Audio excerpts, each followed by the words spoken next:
This is an open letter to the Sane Society. The audacity to bring Mr. I believe his last name is Patel. It's like there are 500,000 Patels just in North America. But here's the thing,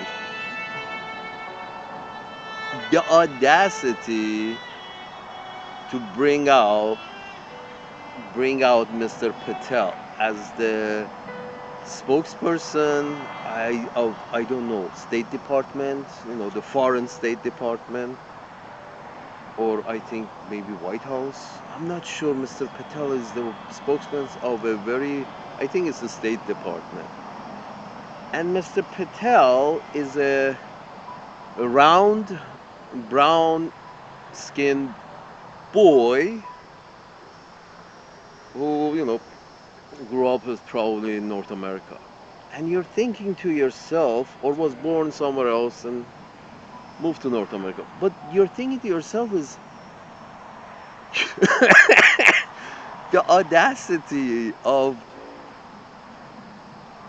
pushing forward a brown skinned boy to explain the policies, the lopsided policies of a couple of 100-year-old pink skin empire, Anglo-Saxon empire, in order to explain away the questionable policies of a couple of 100-year-old empire of Anglo-Saxons. They send out a brown-skinned boy. That's a pink-skinned Anglo-Saxon empire. They send a brown-skinned boy. Boy, he wasn't born a long time ago. And is he a boy genius who, at age of whatever 20, 30 that he has, is he a boy genius who gets it? No, he's just mumbles and fumbles. And probably, you know, it's just, it's a, it's a show. I don't want to say it's a monkey show because I'm brown myself, but it's a monkey show. They send out it's like, to make sure we are all on the same page, sending the brown Patel out to explain the policies of the pink skin empire. It's like the plantation owner in Django Unchained. It's like that plantation owner is sending out the son of his manservant, that Uncle Tom figure. He's sending his son or his grandson out to explain his plantation lopsided policies towards whites and blacks. You can do that?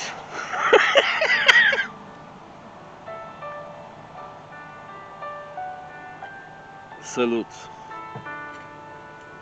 You can do that, but are you fucking kidding me? This is absolute and total disregards to to the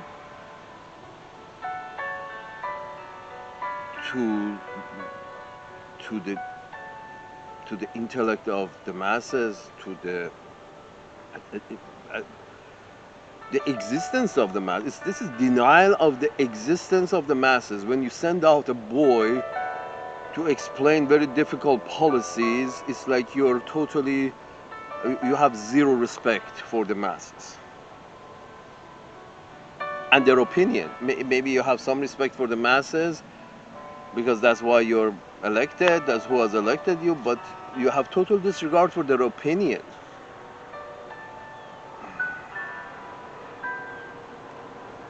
Is it that much different from North Korea? Is it that much different from China? It's, when you don't send a man out to try to explain, if explainable, any of these lopsided policies. The simple fact is, in one side we agree that the more powerful military force can push people out of their land and take over their land. In that area we agree with that policy, and in that area we don't agree with a policy that a more powerful military force should be able to push people out of, push their ownership on the land. We agree with this, but we don't agree with that. Just because the guys who are doing this are our guys, they're all in our influence in that corner of the world. They push our agenda in that corner of the world. We agree with that takeover of this land by a more powerful army. But over there, we don't agree with it because it's our opponent. You made an opponent out of Russia, but keep expanding NATO and not including Russia, because it's your private gang. It's a private Anglo-Saxon gang. Oh, we accept new members, but you sit that way down there, and if we don't like you, we will kick you out. Let's be frank. This NATO business, this is not a lifetime warranty. This is, if they don't agree with, if all there is laws, I'm sure that if a sufficient number of members don't like one member, they can kick him out. So it's sort of like it's a private gang. If you behave, you stay in. If you don't behave, you go out. Really? No, here's the thing, folks. Here's what I fail to understand. Here's what I fail to understand, that you see very prominent figures in media, and they pretend that certain facts or news doesn't exist. And I know for a fact, this matter, that even when you put a comment under their statement, they either, 9 out of 10 times I've noticed, they mute that specific comment. And if they don't block you altogether, if they don't block you altogether, they will mute it, that specific comment. And you're like, so you're trying to shut me up. You don't like that specific comment. Well,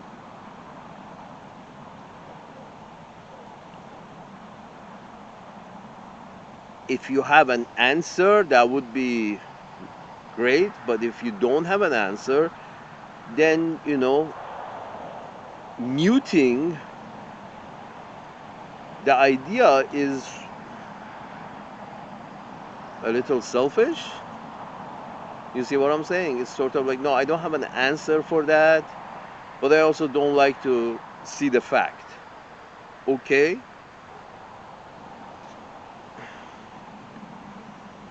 Again, this is exceptionalism coming from blowing too much hot air up your own ass. Everybody on earth.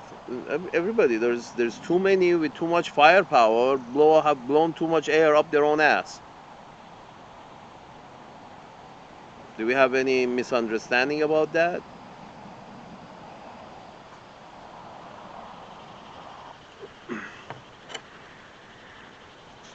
So the fact that, and some people they don't even come on Twitter, on X. They don't even come on X. I'm sorry, I'm going to go with Twitter. It rolls much better on the tongue. A lot of people don't really want to hear certain facts. It's sort of, they don't exist. And a lot of people literally, they have kept their thing on page on Twitter, but They haven't, posted any tweets. It's like we don't exist. We don't want to hear from anybody. We don't want to post anything because what? Somebody might put a maybe thoughtful comment there that you might have to think about it.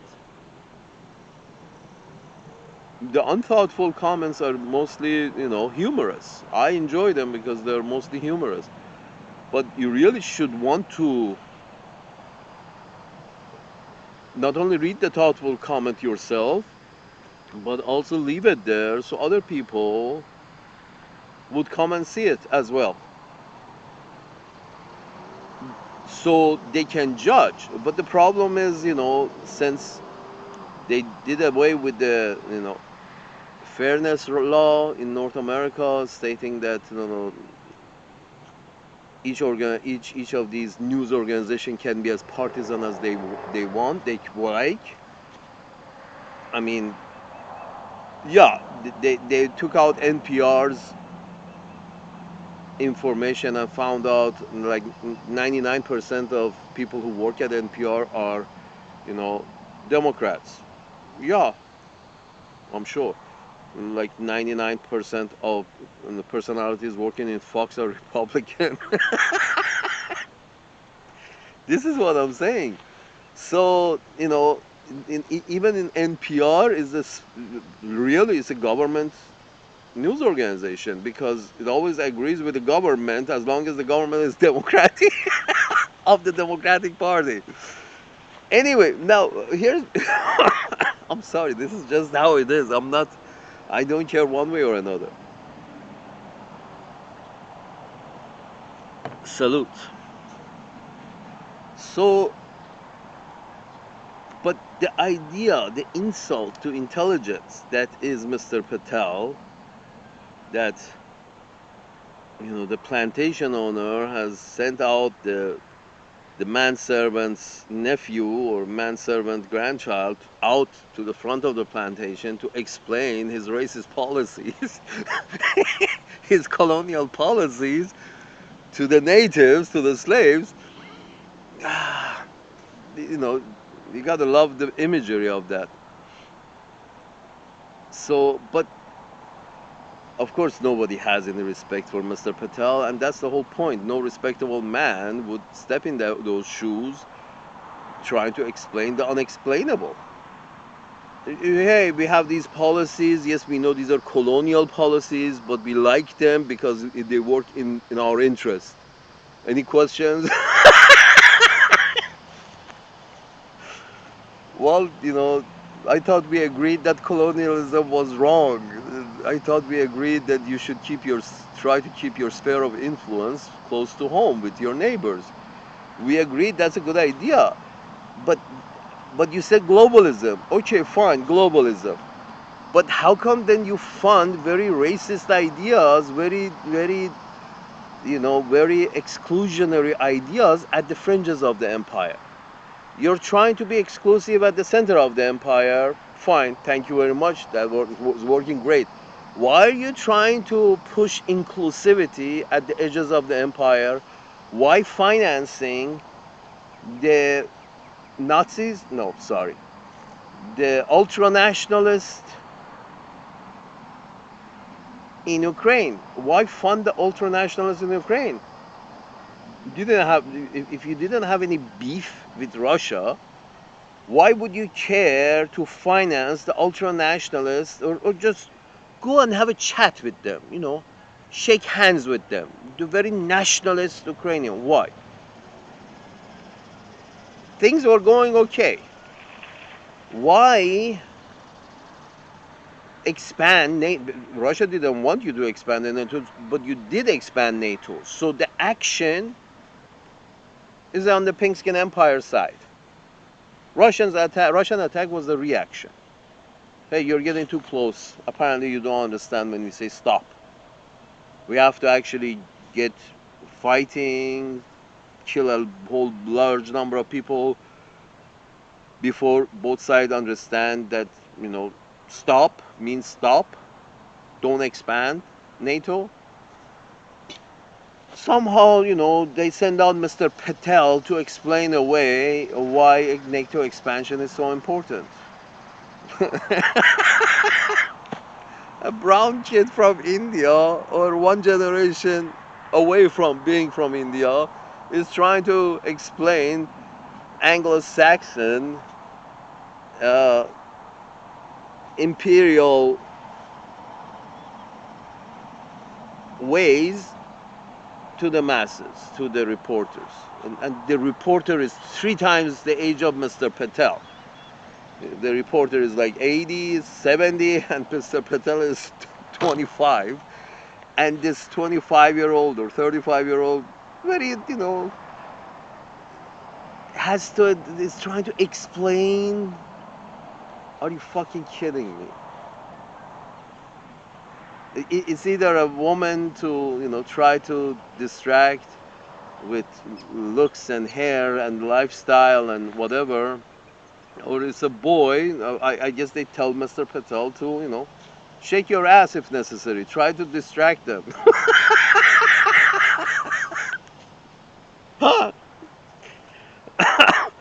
But this is this is democracy. That the whole idea about responsible to the people. If you send out Mr. Patel, that means you're not really showing any responsibility towards the people. Mr. Patel, is younger than most of these conflicts. What? Nobody older is insane enough to try to explain these policies? You couldn't find? Of course you couldn't find. No respectable man in his 60s and 70s would actually try to explain these colonial policies. All the ones in the 60s and 70s are on media, on social media, actually going against this colonialist policy and explaining why, and being not for any of these colonialist policy, but then the guys in charge send out the brown boy to explain pink skin colonial policy. Yeah. And people at NPR bring British personalities to the program to try to blow some more hot air up their asses, and therefore their own asses, and everybody who was us is very good and great, and everybody who's them is absolute shit.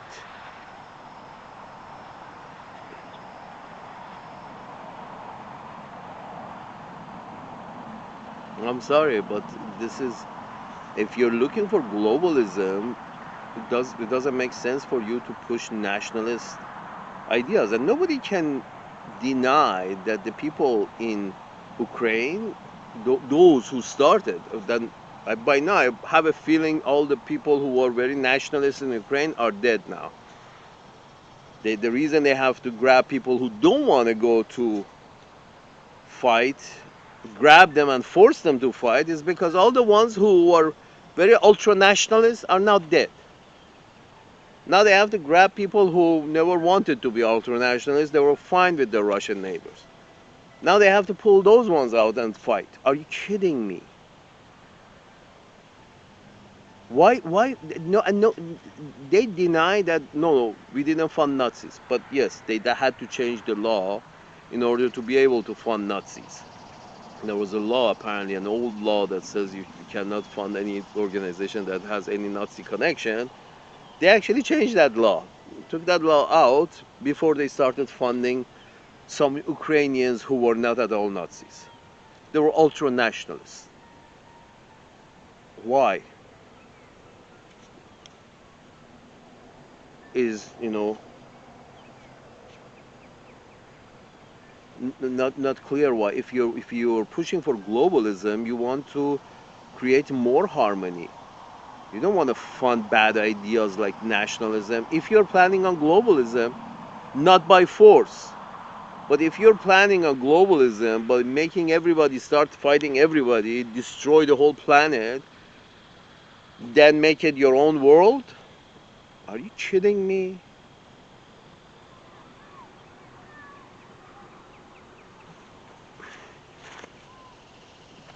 It's our world, and it has to be done by force. You don't have to do anything by force, folks. You really don't. This is the worst way possible. It's fast, but it's real bad. The Israelis could have taken over Gaza without any bloodshed if they just said, no, we don't have a national religion and we don't have care about your ethnicity, everybody can live, and suddenly all the walls had to go up, would have been unimportant. But that's not the case, is it? You're pushing very exclusionary ideas around the periphery of the empire, but you push inclusionary ideas at the center to keep the peace. That's understandable. Thank you very much. That's a very good idea. But why, if you understand that keep pushing inclusionary ideas is a good thing and you do it for yourself, then why you speak of globalism but invest in very exclusionary ideas? The RSS in India has been funded by the British. The RSS in India has been funded by the British. Another foolish investment. Mr. Modi is being financed and run by the British. Period. Why?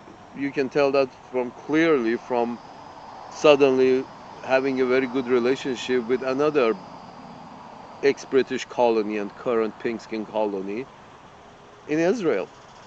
India and Israel getting in bed together means, and when did it start? It started when the RSS, through Mr. Modi, RSS is another Nazi-like, it's an Indian equivalent of the Nazis. That's RSS in India. And it has been funded by the British.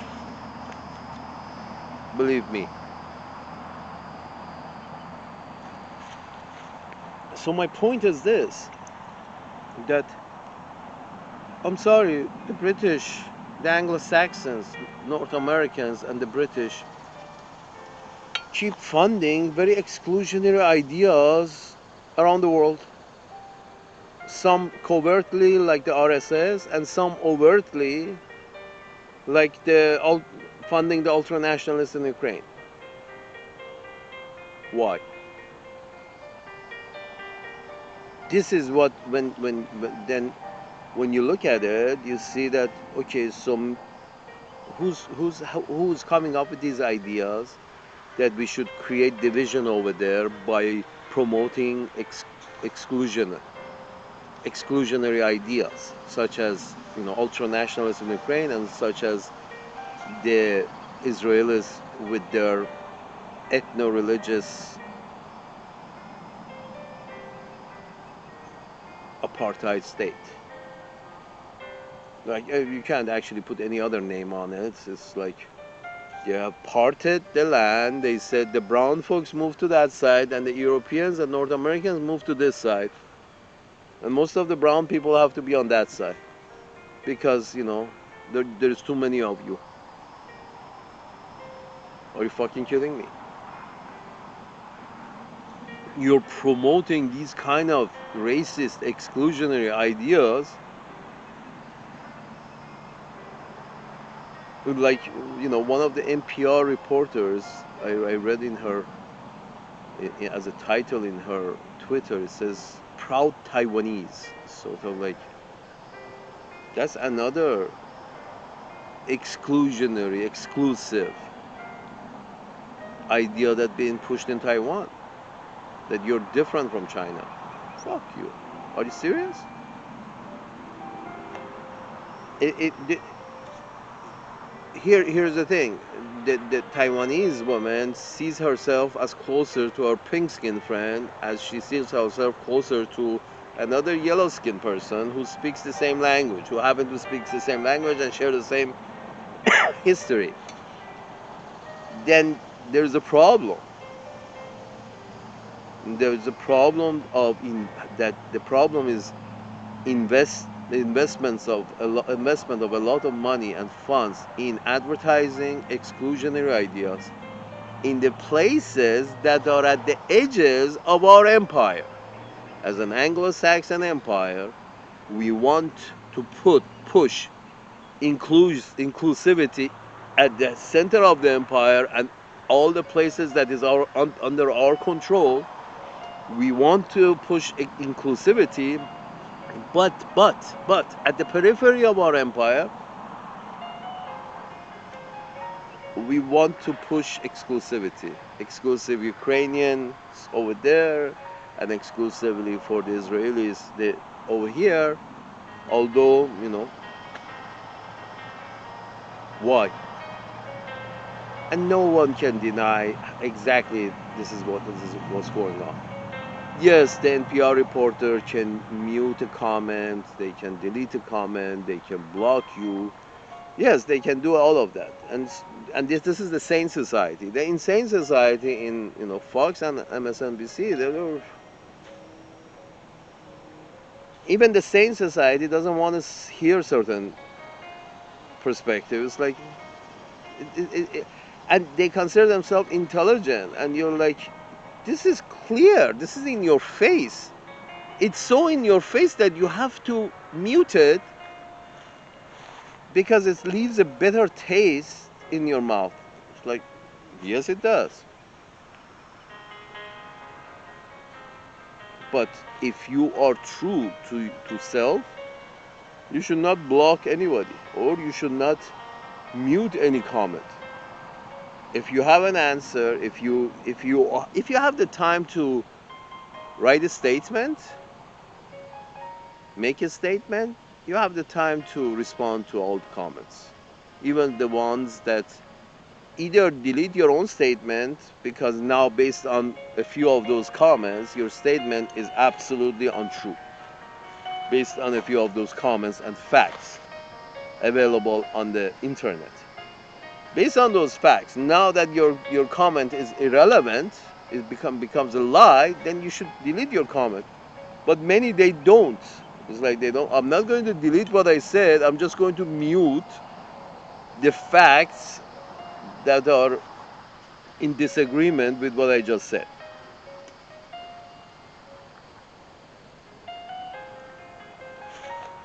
Good luck with that.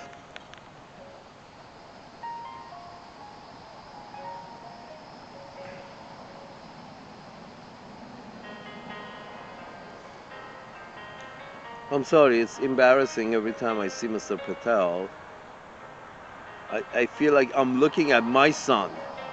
It's like, he looks very brown and could be my son. And I'm thinking, oh, are you kidding me? You're putting that shit to who doesn't know a lot. He's not a genius because we know that, he has taken this job.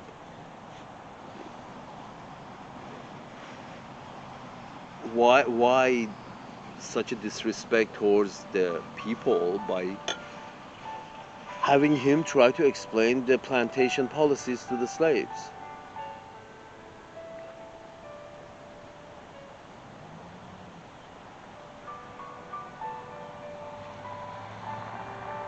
No, no, no, no, no, nothing personal against Mr. Patel. Love him.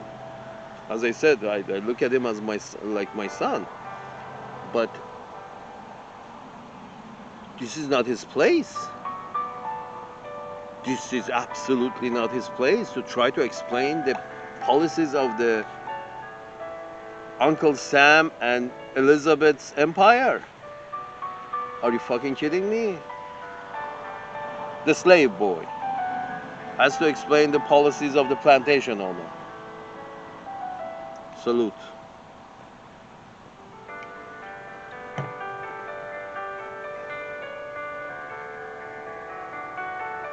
And they have the other, black lady for the White House. Black girl. Not even lady. She has such a childish face. She's probably older, much older than she looks, but she has a very childish face. So you're putting a child as a spokesman for the State Department and another child as a spokesman for the White House. Are you trying to win the hearts and minds by, putting very lovable, likable faces, very, childlike faces, small face, big eyes, childish faces? You're trying to win the argument by having children explain policies? Imperial policies? Are you fucking kidding me?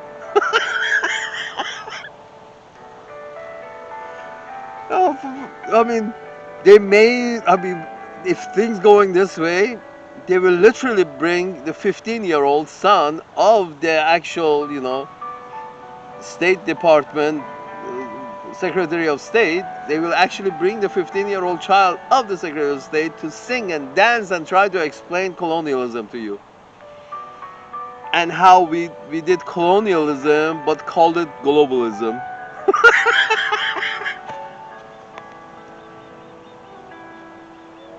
A child in a miniskirt. I mean, that should win them all over, right? Are you fucking kidding me?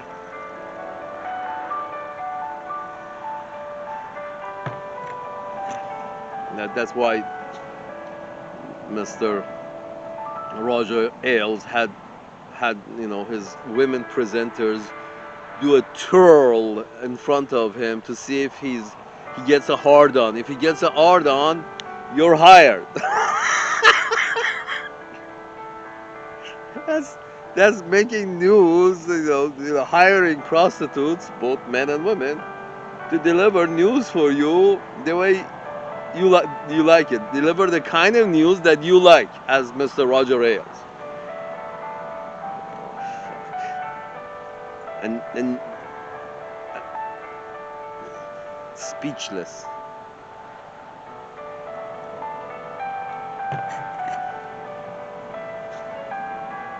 Seriously, with the spokespeople being these young childlike figures, are you fucking kidding me? It's sort of, you're trying to bring out the sympathy of the reporters so the reporters would not ask them tough questions because these are children. Are you serious, folks? No tough questions. Why are you being so mean to the children? She's not a child. She's a White House spokesman. Look at her. She looks like a child. Is your eyes lying to you? No, they're not. She's a child. She looks like a child, and that's supposed to a black child. They got a black child as a spokesman for the White House, and they got a brown slave boy as a spokesman for the State Department, trying to explain pink skin colonialism to the masses and how it's beneficial to them. Although their tax money that's supposed to go into education is going to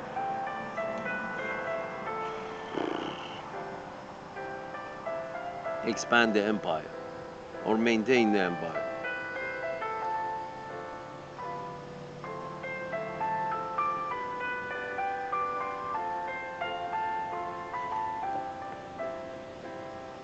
Insulting.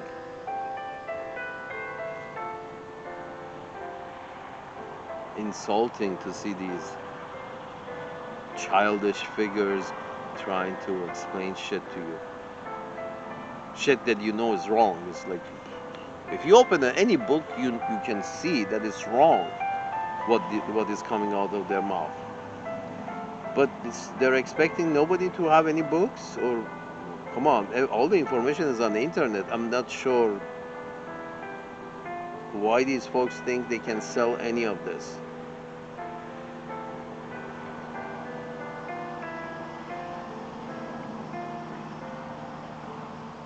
They can't sell it, so they continue insulting. people by bringing out these childish figures. It's just, you feel bad about yourself as a human